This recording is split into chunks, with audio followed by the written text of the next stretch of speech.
Assalamualaikum warahmatullahi wabarakatuh. Alhamdulillah rabbil alamin. Assalatu wassalamu ala asrafil anbiya wal mursalin wa ala alihi washabihi rasulillah ajmain. Kami dari kelas PIB kelompok 1 yang beranggotakan 1. Marjatul Kibitiyah Hanaliyah NIM 2415040058, 2. Kasih Atika Aulia NIM 2415040055, 3. Muhammad Dafa Ambia NIM 2415040064.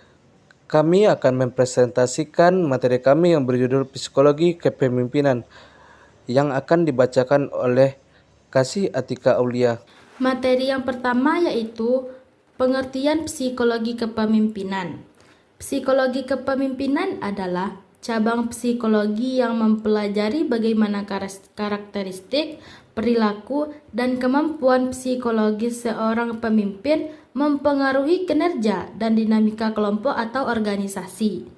Psikologi kepemimpinan berfokus pada bagaimana pemimpin memotivasi, menginspirasi, serta berinteraksi dengan anggota tim untuk mencapai tujuan bersama. Psikologi kepemimpinan juga mencakup penelitian tentang kualitas kepemimpinan seperti kecerdasan emosional, komunikasi, empati, dan kemampuan untuk mempengaruhi serta memberi inspirasi kepada orang lain. Selanjutnya yaitu pengertian psikologi kepemimpinan menurut para ahli. Yang pertama, menurut Daniel Goleman, ia merupakan seorang psikolog terkenal yang mengemukakan teori kecerdasan emosional atau emotional intelligence yang sangat relevan dalam konteks kepemimpinan. Menurut Goleman, pemimpin yang efektif tidak hanya bergantung pada kecerdasan kognitif, tetapi juga pada kecerdasan emosional yang mencakup kemampuan untuk memahami, mengelola, dan mengendalikan emosi diri sendiri serta orang lain. Pemimpin yang sukses memiliki kecerdasan emosional yang tinggi, termasuk kesadaran diri, pengelolaan hubungan, dan empati. Yang kedua, menurut Peter G. Nordhaus dalam bukunya Leadership, Theory and Practice, mengemukakan bahwa psikologi kepemimpinan berfokus pada pemahaman tentang bagaimana seseorang pemimpin dapat mempengaruhi, menginspirasi, dan mengarahkan orang lain untuk mencapai tujuan bersama. Nordhaus menekankan bahwa kepemimpinan adalah suatu proses interpersonal yang melibatkan pengaruh, dan psikologi kepemimpinan berkaitan dengan bagaimana pemimpin menggunakan berbagai keterampilan psikologis untuk memotivasi, mengelola hubungan, dan menciptakan lingkungan yang produktif. Pembahasan selanjutnya yaitu tentang teori-teori kepemimpinan. Yang pertama yaitu teori otorokrasi. Teori otorokrasi yaitu kepemimpinan menurut teori ini berdasarkan atas pemerintah-pemerintah, paksaan dan tindakan-tindakan yang orbit sebagai wasit yang melakukan pengawasan yang ketat agar semua pekerjaan berlangsung secara efisien. Yang kedua yaitu teori psikologis. Teori ini menyatakan bahwa fungsi seseorang pemimpin adalah memunculkan dan mengembangkan sistem motivasi terbaik untuk merangsang kesediaan kerja dari para pengikut dan anak buahnya. Pemimpin berangsang bawahan agar mereka mau bekerja guna mencapai sasaran organisatoris maupun untuk memenuhi tujuan-tujuan pribadinya. Yang ketiga yaitu teori sosiologis, yaitu kepemimpinan dianggap sebagai usaha-usaha untuk melancarkan antara relasi dalam organisasi dan sebagai usaha untuk menyelesaikan setiap konflik organisasi agar para pengikutnya agar tercapainya kerjasama yang baik. Yang ketiga yaitu teori sosiologis, yaitu kepemimpinan dianggap sebagai usaha-usaha untuk melancarkan antar relasi dalam organisasi dan sebagai usaha untuk menyelesaikan setiap konflik organisasi antar para pengikutnya agar tercapai kerjasama yang baik. Yang keempat yaitu teori suportif, yaitu menurut teori ini para pengikut harus berusaha sekuat mungkin dan bekerja dengan penuh gairah, sedangkan pemimpin akan membimbing dengan sebaik-baiknya melalui pleisi tertentu. Untuk maksud ini, pemimpinan terlalu menciptakan suatu lingkungan kerja yang menyenangkan dan bisa membantu mempertebal keinginan setiap pengikutnya untuk melaksanakan pekerjaan sebaik mungkin. Pembahasan selanjutnya yaitu konsep psikologis kepemimpinan, yaitu kepemimpinan bukanlah sekedar tentang memiliki kekuatan atau otoritas, tetapi juga tentang memahami dinamika psikologis yang mendasarinya. Konsep psikologi kepemimpinan membawa kita pada pemahaman yang lebih dalam tentang bagaimana individu mempengaruhi, memotivasi, dan menginspirasi orang lain dalam konteks organisasi.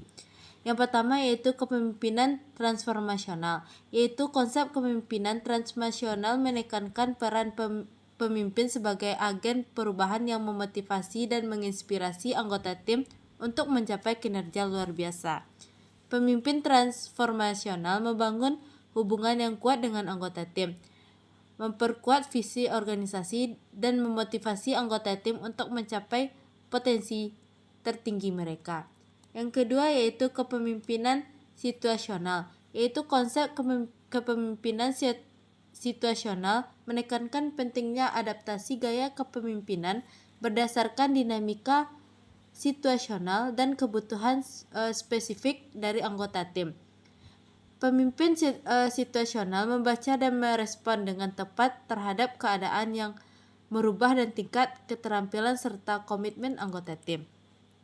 Yang ketiga yaitu kepemimpinan transaksional, yaitu konsep kepemimpinan transaksional berfokus pada pertukaran antara pemimpin anggota tim di mana pemimpin memberikan hadiah atau penghargaan untuk kinerja yang diinginkan dan memperlakukan sanksi untuk kinerja yang kurang diinginkan.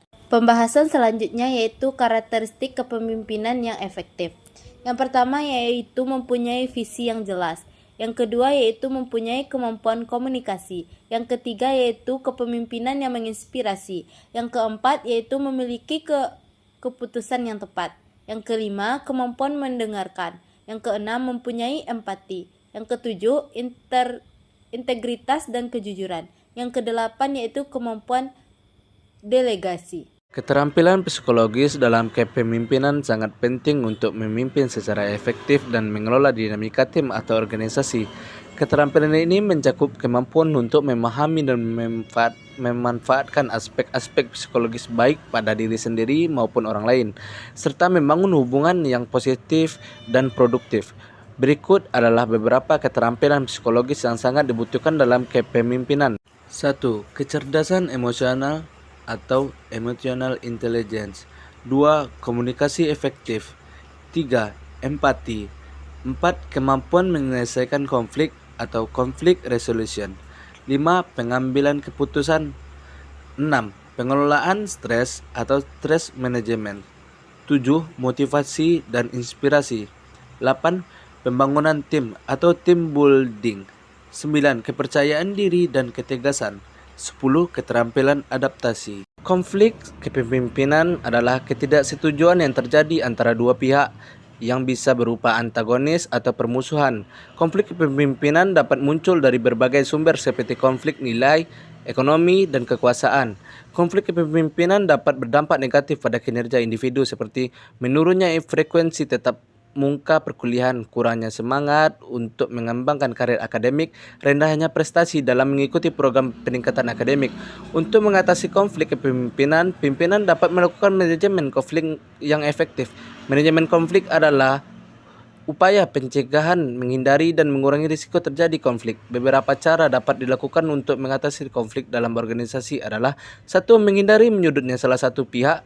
2. Menjadi mediator yang bijaksana. 3. Mengembangkan metode penyelesaian masalah secara spesifik.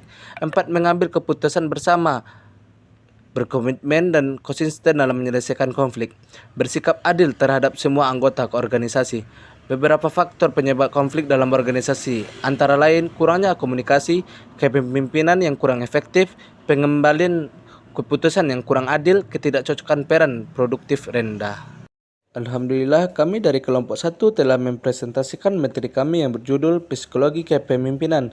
Bila ada kata penyampaian dan penjelasan yang kurang paham, mohon dimaafkan. Saya selaku moderator kelompok 1 pamit undur diri. Assalamualaikum warahmatullahi wabarakatuh.